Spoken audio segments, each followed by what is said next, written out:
Assalamu alaikum, this is Abdur Rauf. Welcome again our YouTube channel Guru of MCQs. अॼु असां सिंधी जा most important MCQs जे बारे में पढ़ंदासीं जेके मोस्टली SST टेस्ट जेका जनरल कैटेगरी वारी थियण वारी आहे सिंध पब्लिक सर्विस कमीशन जे थ्रू। हिन में असां मुख़्तलिफ़ जेके आथर आहिनि उन मुख़्तलिफ़ आथरनि जेके मुख़्तलिफ़ किताब लिखिया आहिनि, कंहिं ड्रामनि ते किताब लिखिया आहिनि, कंहिं ॿोली ते किताब लिखिया आहिनि, कंहिं शाइरी जे मजमूअनि ते किताब लिखिया आहिनि, त उन्हनि जे बारे में पढ़ंदासीं। जेके मोस्टली असांजा अथर आहिनि तव्हांखे मां ॿुधाईंदो हलां जेके असां डिस्कस कंदासीं हिन पेज में। उहो आहे डॉक्टर ग़ुलाम अली अलाना साहबु आहे, ऐं डॉक्टर अब्दुल करीम संदेली साहबु आहे, ऐं टियों ऑथर आहे असांजो डॉक्टर अब्दुल मजीद सिंधी साहबु आहे, डॉक्टर अलाहदाद बुयो साहबु आहे, ऐं ॿियो असांजो आहे अली बाबा साहबु आहे। इहे असांजा 4-5 मोस्टली जेके अथर आहिनि ऐं इन्हनि मुख़्तलिफ़ जेके किताब लिखिया आहिनि उन जे बारे में पढ़ंदासीं। इहे मोस्टली आम बुक्स आहिनि जेके असांजा SST टेस्ट में अची सघनि था। त डॉक्टर ग़ुलाम अली अलाना जेको हुयो अलामा इक़बाल यूनिवर्सिटी इस्लामाबाद, सिंध यूनिवर्सिटी जामशोर जो वाइस चांसलर बि रहियो, अलामा इक़बाल यूनिवर्सिटी जो बि रहियो, ऐं सिंध यूनिवर्सिटी जामशोर जो बि वाइस चांसलर रहियो, ऐं सिंधी लैंग्वेज अथॉरिटी जो जेको आहे सरबराह बणियो। ॿियो असांजो क्वेश्चन आहे त डॉक्टर ग़ुलाम अली अलाना सिंधी ॿोली बाबति जेके अहम किताब लिखिया आहिनि उहे कुझु ॾिजनि था।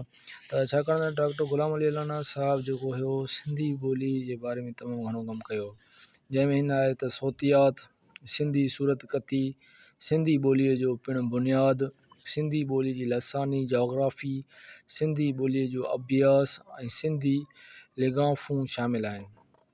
इहे हुया मेजर इन जा बुक्स। हाणे असां पढ़ंदासीं डॉक्टर अब्दुल जब्बार जोणे जी जे बारे में। डॉक्टर अब्दुल जब्बार जोणे जी तहक़ीक़ी किताबनि ऐं मुक़ालनि में लाड़ जी लुग़त, फ़ारसी शाइरी जो सिंधी शाइरी ते असरु, सिंधी अदब जी मुख़्तसर तारीख़, शेख आयाद हिकु मुतालो शामिलु आहिनि। ॿियो असांजो आथर आहे डॉक्टर अब्दुल करीम संदेली जे तहक़ीक़ी किताबनि ऐं मुक़ालनि में सामी, संधियूं सपूं, लोक अदब जो तहक़ीक़ी जाइज़ो, पहाकनि जी पाड़, सिंधी लुग़त, इस्लाम जी असलियत शामिलु आहिनि। डॉक्टर अब्दुल मजीद मेमण सिंधी तारीख़, अदब, सक़ाफ़त, इस्लामी तारीख़ ऐं तालीम जो मुहक़िक़ हो। डॉक्टर अब्दुल मजीद सिंधी जा मशहूरु किताब आहिनि सिंधी अदब जी तारीख़, सिंधी अदब जो तनक़ीदी अभ्यास, लतीफ़ी लात, सचल जो सन्हियो, शाह करीम जो कलाम ऐं मुख़्तलिफ़ क्लासनि जा तंदरुसी किताब शामिलु आहिनि। हाणे असां डॉक्टर अलाहदाद बुयो जे बारे में पढ़ंदासीं। डॉक्टर अलाहदाद बुयो ॿोलीअ जो माहिर ऐं नक़ाद हो, सिंधी ॿोलीअ जो समाजी कारज जे उनवाननि ते PhD कयईं, जॾहिं त तनक़ीद निगारी जे हवाले सां किताब अथसि। हाणे असां ॿियो जेको असांजो मेन आथर आहे, आख़िरी आथर आहे असांजो अली बाबा साहबु।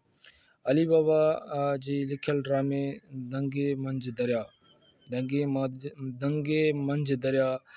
इहो मोस्टली अली बाबा जेको ड्रामो लिखियल आहे इहो SST टेस्ट जे लाइ इम्पोर्टेंट आहे, ऐं खेसि जेको आलमी सक़ाफ़ती ड्रामे जे मुक़ाबले में पहिरियों इनाम मिलियो।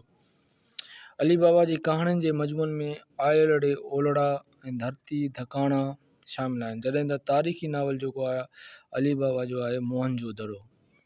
इहो सवाल बि ईंदो आहे मोहन जो दड़ो जेको नाविल आहे उहो कंहिंजो लिखियलु आहे। मोहन जो दड़ो नाविल आहे, ड्रामो आहे, पहाको आहे, ईअं बि सुवाल असांजो अची सघिजे थो।